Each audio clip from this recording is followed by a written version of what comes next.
right, you're welcome back. Let's begin our discussions this morning on TVC Breakfast. So many good things are happening in Nigeria's Niger Delta region. I must say. And we have the Maritime University, which will take off soon. They're going to clean up, increased funding for the Amnesty Programme, and good academic results from the beneficiaries of the Amnesty Programme, among others. Now, militant activities in the Niger Delta region began in 2006 as a result of agitation by the youth over what they call underdevelopment of the region. They were known for their violent attacks on oil facilities, kidnappings, and other vices. The Amnesty Programme was launched in 2009 under the administration of late President Umar Yar'Adua to encourage Niger Delta militants embrace peace. Now, at least 30,000 former militants embraced the Amnesty Programme. Until last year, the annual budget for the Amnesty Programme was 20 billion naira. And President Muhammadu Buhari has approved an additional 35 billion naira. All right, joining us on TVC Breakfast is coordinator, 150 million Nigerians for Change, Daniel Akinlami. Good morning. It's good to have you join us now. Yeah, good morning. Good to see you. Yeah. Well, you are one of those who view Nigeria from that aerial perspective, putting Nigeria on a platform and trying to see how to dissect things based on policy and all of that. The Amnesty Programme, right now as it is, we have peace in the Niger Delta. Things are moving. Things seem to be moving on so well. But what is your assessment of the success story in the Niger Delta so far as the Amnesty Programme is concerned? Well, I think the intervention has a mixed story. And in the sense that we've seen this program bringing a settled peace to the region in the past 6 to 7 years, especially from the Yar'Adua government era. But the problem right now is the ability to sustain the program and to exit into a long-time peace that can open up the region to self-sustainability. It was a good idea then to take those militants out of the creeks, for them to surrender their weapons, and for government to begin to pay attention to the issues of unemployment and the youthful agitation in that region. But the problem right now is that this is an intervention program. This program is not meant to be here forever. There should be a transition from this settled peace to a long-time peace. There should be something that this intervention program should transform into that can be owned by the Niger Delta region or the leaders in the Niger Delta region. So until we get to that point, it will just be like we're just assuaging the crisis. So do you still have fears then that the Niger Delta crisis and the militancy and all the negative fallouts of what people have described as neglect and degradation of that region is still a clear and present danger in spite of the successes that have been recorded? The agitations are still confronting us by the day. Don't also forget that recently there are new groups also asking for participation in this Amnesty intervention. Yes, that they were claiming that they were left out, even spreading to nearby Lagos and Ondo State. You know, so I think we cannot continue to assuage the crisis. It has worked for a long period of time, but government should begin to draw a policy that will see this intervention transiting into a long-time peace in that region. There is still much to do in the Niger Delta region. We still have the issues of the rampant poverty, the lack of good infrastructure, the environmental pollution. So coupled with this unemployment rates, where most of the larger percentage of the young people there are unemployed. So as it is now, yes, it's working, but we are now beginning to see that there must be something beyond this intervention. Like what, in concrete terms? What kind of policies, if you were to advise government, what kind of policies would you like to see government draw up? Well, I think at this point, the governors in the Niger Delta region need to come to the round table with the federal government. This is not the federal government's responsibilities alone. It has to cut through the 3 tiers of government: the federal, the state, and the local government. They have to come to work together and draw a long-time framework. Now, this long-time framework has to carry along even the oil companies in this region. We've had the issue of corruption and mismanagement trailing most of these interventions, especially the Amnesty, the NDDC, and even the Ministry of Niger Delta Affairs. Unfortunately, these interventions have always been manned by people from that region. So we've not seen the interventions and the budget deployed to back it up translating to results over the years. So we cannot leave it to federal government alone. These governors are getting 30% derivation fund. So there should be a framework that will bring the 3 tiers of government together, that can pilot a new framework that can make this region to grow. Maybe we look at something we can target for 20, 30 years, that it won't be in form of amnesty anymore. And for us to achieve this, even the oil companies have to get involved. There are many MOUs between the oil companies and the host communities that are not fulfilled. There are no commitment to them. Part of those MOUs have to do with providing jobs, providing amenities, clinics.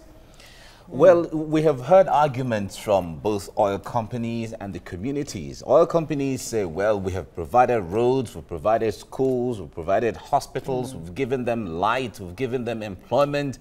But the communities will say, well, we are not seeing these things, they're not giving us this, they're not giving us. Who do we really believe? But let me ask this fundamental question.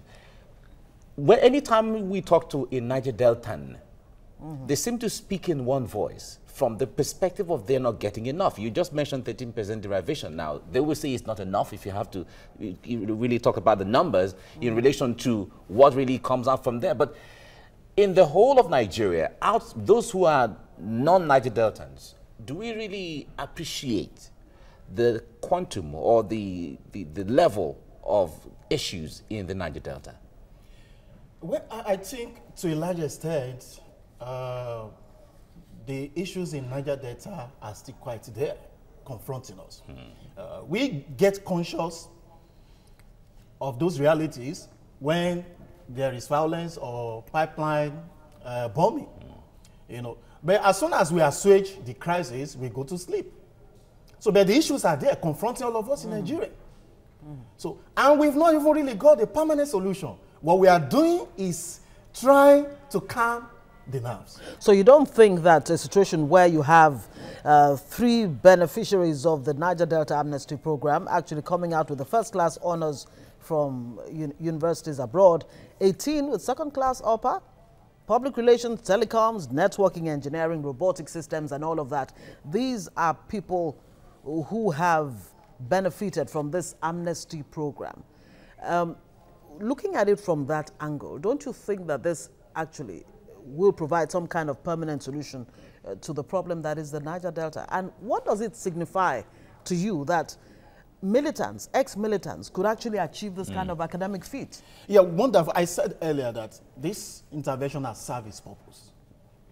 It has done some very good things in that region. Just like what you were mentioning now. We've seen some of these young people sent abroad, trained, and their potentials were coming out. They were excelling in different areas.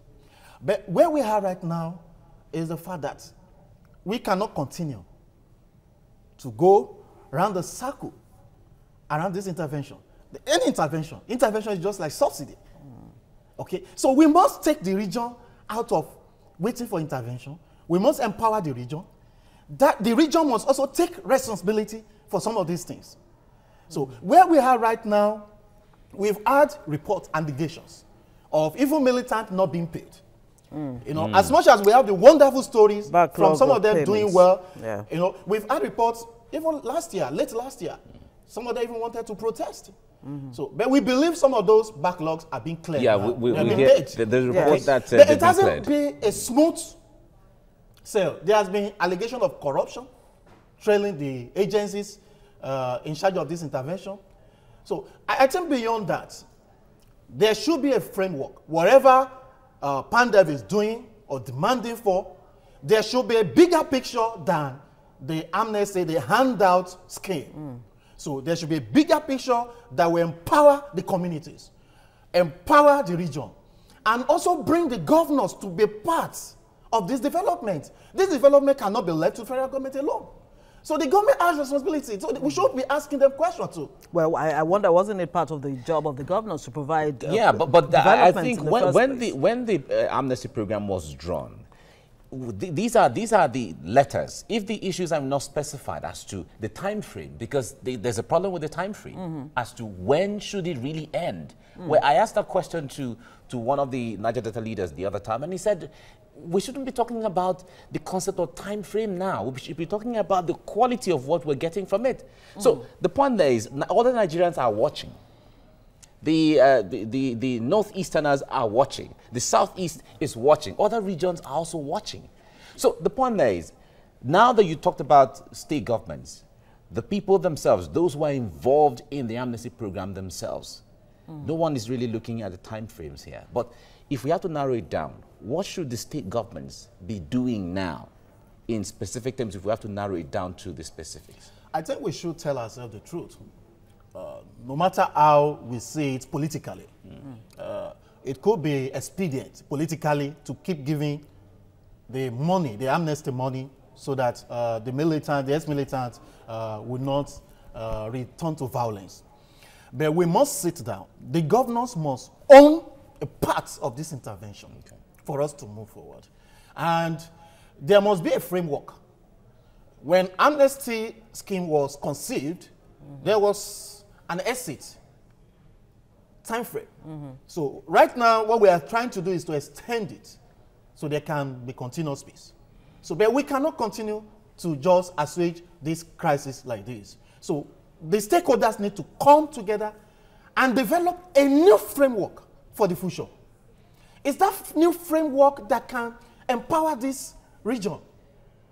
We've had so many people contending with even the intervention that it just took care of just a small aspect of this agitation. There are even many young people that are not even involved in this game. What do you do with them?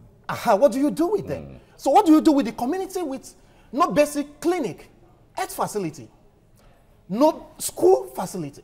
What do you do? Then what do you do with the oil companies that should also invest as their corporate social responsibility? Yes, indeed. Now, speaking of the oil companies, of course, the acting president, in trying to engage with the Niger Delta region, of course, he's visited that region a couple of times and actually gave a marching order to the oil companies, the IOCs, to move their headquarters to the Niger Delta region. It doesn't look like there's any movement happening at all, or anything showing that they're actually planning to move. As a matter of fact, they've clearly said it doesn't make any difference. The renewed agitation now. Yeah. The oil companies should relocate their administrative and operational headquarters to the region. And they are saying it will not make any difference if they move there. And you know the reason why they will keep advocating for that? Because that is even one of the sure ways for their people to be employed. So as it is right now, there is a lot to be done beyond the federal government. The state governors need to take initiative for leadership. And the oil companies too need to live up to the expectation of their memorandum of understandings with these communities. So, and until we get all the stakeholders to come together and develop a new policy, a framework that can see to the future of this region for the next 20 or 30 years, the amnesty thing is not sustainable. Some kind of Marshall Plan? Is that what you would want to prescribe? A long-time development plan. Yeah. Well. And that's what we've been avoiding for years. Now, another aspect is the issue of the modular refineries. The acting president on his visit to the Niger Delta sometime said they were going to incorporate some of those boys who were, or young youths who were involved in illegal refining, were going to be co-opted into the modular refinery refining system, as the case may be. How will that help? How will that change anything? Well, I think it should go to a large extent in helping the economic, the socio-economic life of the people in the region. But, you know, some of these policies can't just be implemented overnight. It will take a lot of initiatives, especially on the part of government, to mobilize the technicalities involved. So, but if the federal government can deploy the political will to back this up, it will go a long way to open up the area for development too. All right, let's talk about the issue of funding of the Niger Delta and, of course, specifically the Amnesty Programme. 15 billion was appropriated in the 2016 budget for, this was meant to be released, okay, for the beneficiaries of the, especially the students, the Amnesty students abroad. That was not paid, and all kinds of figures, 70% only. Let me put it in perspective. 70% of the students in 27 countries meant to graduate in the 2016, 2017, academic year were stranded. They were not paid. So what do you want to see going forward for as long as the Amnesty Programme remains? Of course, we've heard from this government that it might last till December 2017 before it begins to review it again. As far as funding is concerned, while it remains in the hands of government, what do you want to see? Well, we shouldn't be surprised. Federal government is broke, and we're just struggling to come out of But if you recession. ask them, they will say the Minister of Finance has said Nigeria is not broke. So it's the same thing that also spread across all the federal initiatives and projects. So, but I think after the 2016 crisis with the intervention, the federal government early this year released additional money. I think about 30 billion. 35 billion yes. first and then Yes, 5 billion. 5 billion, yes. So I think that has also gone into undo some of the challenges, especially the outstanding that are being owed for those students. So, but another thing is for us to hope that these agencies, especially the Amnesty, Presidential Amnesty Programme Office, we truly deploy this money and not mismanage these funds.